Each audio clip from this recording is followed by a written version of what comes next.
Hey players, how you doing? Welcome back to Playas Guide. The past few videos that I've put out on Playas Guide have got quite a few views, but they've also got quite a few questions.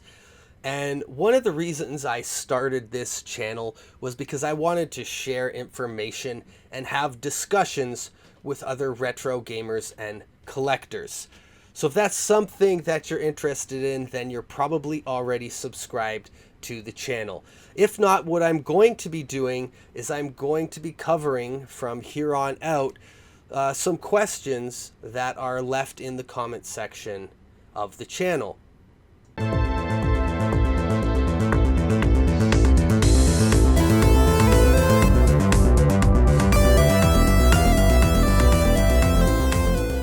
just going to pull these from some different videos over the past month, questions that I've got and have answered, but I'm going to make some videos here answering questions that you have in a video Q&A section, because I think that this is some great content. I can answer some questions that maybe other people watching have on their mind. So the first question I have here is, what do you think about Reproduction N64 games? They're a lot cheaper, like Super Bowling 64 goes for $450, but a Repro goes for $30. Can you give me some thoughts and your opinions, please? Okay.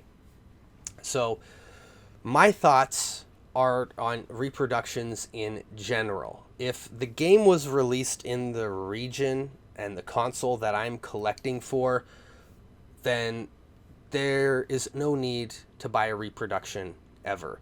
It's only going to circulate and maybe scam somebody down the road, and that's not something I'm looking to do.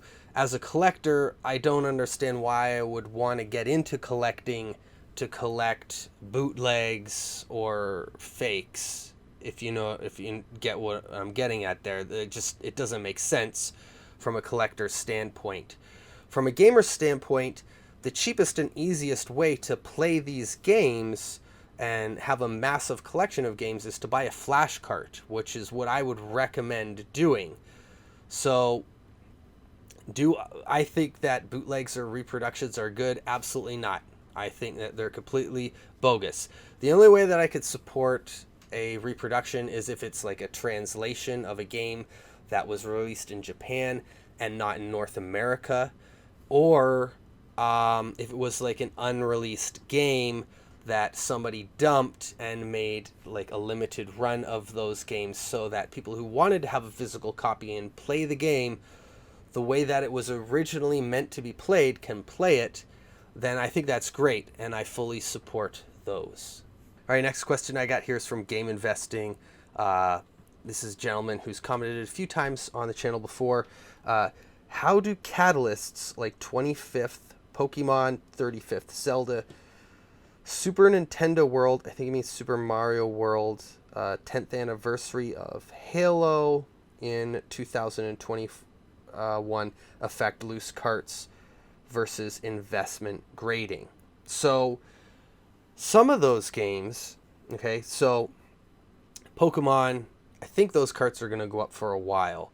25th anniversary, now Nintendo might do something special for that, which would definitely help increase the value of loose carts, sealed, CIB, whatever it is. I think Pokemon is going to hold a lot of value and continue to go up in value. Loose carts obviously aren't going to hold as much value as the CIB and sealed stuff. 35th Zelda, I don't think Nintendo would do anything for that. We'll see if Zelda fans recognize this. And Super Mario World, same deal with that. Probably even less so affected than Zelda, if Zelda's even affected at all. Halo, 10th anniversary. Now that seems like something maybe Xbox would do something about, but I'm not really sure. Like, Halo's been around for longer than 10 years, so I'm not sure what Halo he means, what Halo he's talking about there. But if it is the anniversary of Halo, and maybe not the 10th, because I don't really follow Halo 2 closely. I'm not sure. I could see Halo kind of going up over time, but right now the carts are not carts, but the CIB or loose disc are going to be very cheap. Now, the sealed copies might go up, because we are coming up on that generation of games where at the early 2000s where what we see is the nostalgia factor that I've talked about before. And maybe I'll do an episode on nostalgia factor because I say it so often, some people might not know what I'm talking about. And what that is where, there's a generation of gamers who are now, mid 20s to early 30s that grew up with the Xbox, and they got some disposable income to dump into collecting games from that time in their life to relive some nostalgia. So Halo could see a bump in price. The CIB loose disc stuff, though, not too much. So I got another question here on N64 collecting. Curious, for someone like me who likes complete in box, even though I know it's not necessary, but just like it, what's a good way to go about collecting for CIB games? So I would start off with going for the most mint condition copies you can find. If it's not in great condition, unless the price is a steal, I won't even bother with it.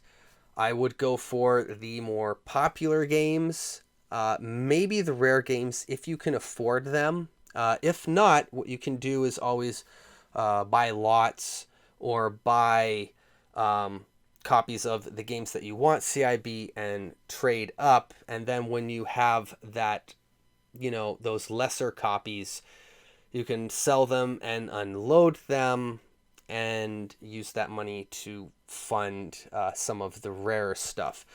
That's how I would go about going after the CIBs.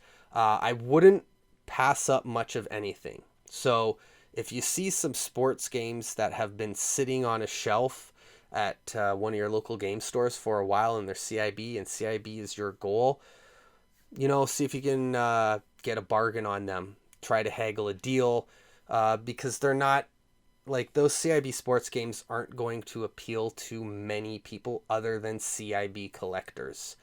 And they're sitting there for you. And if you're not going to buy them and they haven't moved for a while, chances are you might be able to get a better price on them. If not, you can always pass and wait because a lot of that common stuff, you will see around. But yeah, just start picking the stuff up. Go for the games you care most about and try to get them in the absolute best condition that you can. Another question I got here about the N64 is, which game, what would I say would happen first? Because there's actually two questions here combined in one, because it wasn't quite clear what he was saying. If either loose carts were to decrease at some point, which would decrease first? Worms Armageddon or Stunt Racer 64? And I would say Stunt Racer 64 because I'm actually surprised at how high valued it is currently. In my opinion, it is a rare and hard game to come by, but Worms Armageddon I think is much harder to come by than Stunt Racer, in my experience anyways, from what I've seen. So the fact that one is so much more valuable, I think eventually the scale is going to tip more in the favor of Worms Armageddon. And not to say that it'll ever surpass Stunt Racer 64, but if one of those games is to come down in value, this is Stunt Racer 64, this is Worms Armageddon. I think Worms Armageddon is going to come up, and Stunt Racer 64 will go down in value. Now, I can't say that Worms will be worth more than Stunt Racer 64. I don't have a crystal ball. But I think if one is to come down in value before the other, it would definitely be Stunt Racer 64. All right, so this next question is a good one, and it pertains to the NES, my favorite console. I just started collecting and playing again, but I'm trying to figure out how many games there are for the NES. I see some sites say 715, others 740, around there. What's the exact number if you know? So I would say 678 for the North American licensed collection. Now, this number is going to vary, and the numbers that you're looking at here, that this gentleman's looking at, are higher because these are talking about unlicensed games. Now, there's certain games that some people might not even know about or include, like Racer Mate Challenge 2. I don't even know what happened to Racer Mate Challenge 1, but there's a Racer Mate Challenge 2 on the NES. There's also two different Indiana Jones and the Last Crusade. So these are licensed games with the same name, but totally different games. There's a Ubisoft, which is much harder to find, and then the more common Taito. So what list you're looking at, how detailed is it? I have my own list that I've made, and it's available for purchase if you'd like. It's only $5. If you want to throw some money at the channel, this is a great way to do so and support your collecting habits. I'll put a link to that below. Anyways, I feel like that's the most accurate guide, the one that I've made. I made it back in 2008, 2009, and it doesn't reflect prices. It reflects rarity of the games. And I don't think the rarity of these games has changed very much since then. I think that there's still going to be the same amount out there. Just, maybe some of the higher priced games are more readily available now on eBay. And, prices and that have gone up. But yes, those numbers are going to vary. Are we counting major variants? It depends what you're looking at.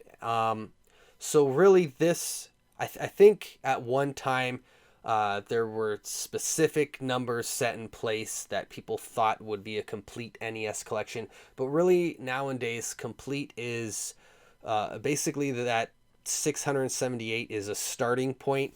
And if you want to go beyond that with different variants and unlicensed games or out of the North American region, then that's completely up to you. And with all the new homebrew games and stuff out there for the NES these days, the sky's really the limit. Okay, so I got another question here about homebrews. So, Playas Guide, will you cover any indie or homebrew Super Nintendo or Super Famicom games that are coming out in the future? And the answer is yes, I would like to. I don't know about as many of those games coming out as I do for the NES or the Genesis, or even the Atari. Those seem to be more popular consoles to make homebrews for. Now, there are plenty out there for the Super Nintendo, so maybe I will do a video on that. But to do an entire video dedicated on new ones that are coming out, it really depends on what's out there. And again, if you know of games that are coming out, please share them in the comments below, because maybe I'm not aware of them. There's so much going on out there in the homebrew scene. It's really difficult to keep on top of, but that's one of the reasons I created this channel, and involved homebrews and different indie games in the channel, is because I do want to focus more on those, but it is difficult to keep up, and I understand for other people interested can be challenging to keep up as well. So I'm hoping that Playas Guide can sort of be a source that people can come to find out about new games that have retro aesthetics on modern consoles, or new games for older consoles that you can pick up today and play. So here's a really good question, and I've asked myself this sometimes too, and other people have asked me this before. So it's great to finally acknowledge it on the channel. I've been wondering what other collectors think. Have you had issues with disc rot? It worries me collecting for consoles that play optic discs. Are certain console discs more susceptible? And yes, so disc rot is a real thing. Bit rot is also a real thing. I'll just touch upon bit rot quickly because it wasn't part of the question. But bit rot exists in different chips, and the game's ROMs eventually deteriorate over time. Now, this happens a very long time, shorter if they're not stored properly, and the same can be said for discs. Now, I've never experienced it in a cartridge game. I have seen corrosion on the boards that have caused games to fail, and this is something that you actually see more in arcades than a lot of cartridges, unless they're really poorly taken care of. The same can be said for discs. If your discs are left out in the sun, which I don't know why people would ever do it, but it does happen. I worked at a game store, and at the game store I worked at, I have seen discs come in that have disc rot, and they haven't worked. Now, I've also seen disc rot on CDs and DVDs that I've purchased, but I don't have it and haven't experienced it on any of the games in my collection. So it's going to be a long time before these things like disc rot and bit rot actually affect us if you have a well curated collection and you're buying games in good condition. But they do happen.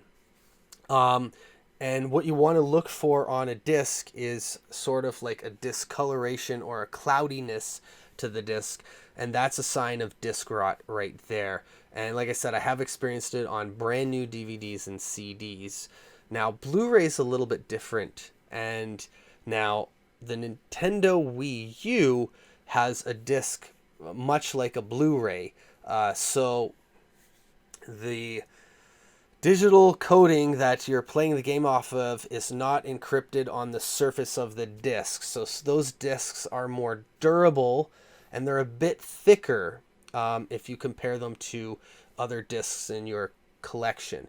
So these discs, I believe, will last longer because they are a higher quality and more durable disc than, let's say, a PS2 disc, which is susceptible to disc rot. So for me, I enjoy many cartridge-based consoles, and that's what I like to focus on. But I'm also collecting for the Wii U, and I don't believe that Wii U collectors should really fear this too much because of the high-quality discs. Now, if you're collecting for PS1, a console that is really starting to go up in price, it is something that you may want to consider.